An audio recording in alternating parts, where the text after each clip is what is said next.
Well, the Butler Bulldogs played at home against the number 24 Seton Hall Pirates at Hinkle Fieldhouse just last night, and man, it was a heck of a game. Butler started the game off the exact same way they've been starting off, it feels like, taking a big lead and then blowing it right before halftime. They had a 32-28 lead going into halftime, and then the second half Butler just went off, played a tremendous game, just shot the ball extremely well, whether it was from 2 or from 3, but not from the free throw line, and they just took over in the second half and ended up winning this game 77-57 over the Seton Hall Pirates. Just so impressed. I was very concerned, especially with how they ended the first half, whether or not this was going to be another one of those close games that come down to the wire. But Butler did a great job.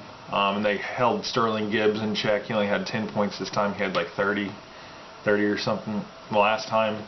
So 20-point win. I believe this is the biggest win over a ranked team in Butler's history. But in the game, Roosevelt Jones had 12 points on 4 of 9 shooting. He had 7 rebounds, 3 were offensive. He had 2 assists and 2 blocks to go along with that. Cameron Woods had 5 points on 1 of 3 shooting. He had 8 rebounds, only 1 was offensive though. 2 assists for him. Andrew Shravis, 16 points on 6 of 9 shooting. He was 0 of 1 behind the 3-point line. He added 4 assists. Alex Barlow had 11 points on 4 of 7 shooting. He was 3 of 5 behind the 3-point line. He added 6 rebounds and 8 assists.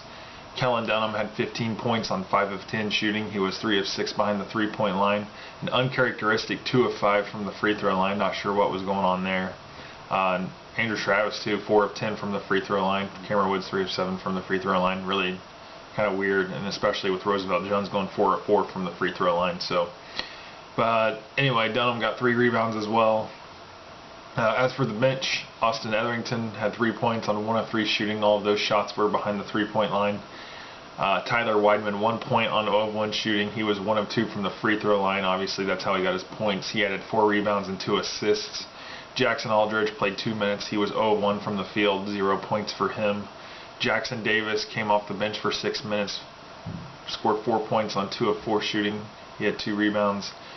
Stephen Bennett played 2 minutes, 0 points, 0 of 1 from the field. That shot was behind the 3-point line. Keelan Martin had 10 points on 4 of 7 shooting. He was 0 of 1 behind the 3-point line. And Trey Pettis came off the bench for 2 minutes. He had 0 points, didn't take any shots. For the game, Butler shot 27 of 55 for 49.1%. Seton Hall 22 of 60 for 36.7%. 3-pointers, Butler 7 of 17 for 41.2%. Seton Hall 4 of 24 for 16.7%.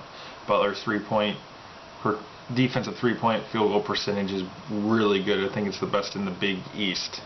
So 16 of 31 for 51.6% at the free throw line for Butler. Very bad. That can't continue. But Seton Hall was 9 of 17 for 52.9%. Rebounds, Butler had 37, Seton Hall had 36. Butler had 9 offensive boards, but Seton Hall had 11. Butler had 20 assists to Seton Hall's 9. Butler had 5 steals to Seton Hall's 2. Butler had 7 block shots to Seton Hall's 4. Butler only had 5 turnovers to Seton Hall's 7. Fouls, Butler only had 18. Seton Hall had 25. Points off turnovers, Butler wins this category 13-2. Second chance points, Butler barely wins the category 10-9. Points in the paint 34-28 in Butler's favor. Bench points 22-18 in Seton Hall's favor. Fast break points 12-4 in Butler's favor. Largest lead was 25 in this game for Butler, while Seton Hall's largest lead was 3, and that was early in the second half. And 3 ties, 2 lead changes, but basically Butler took over in the second half and just played tremendously. And now, thank God, we have a week to take off. 6 days off. We haven't had that much rest since before Christmas, so it's good that they're finally going to get a rest before they have to play at Marquette. Butler improves to 15-6 on the year and 5-3 in the Big East. So just got to keep on winning. The RPI is going to go up now, and Butler could possibly, get closer to being ranked because of this. So, but again, Butler wins 77-57. Thanks for watching, and I will see you guys next time.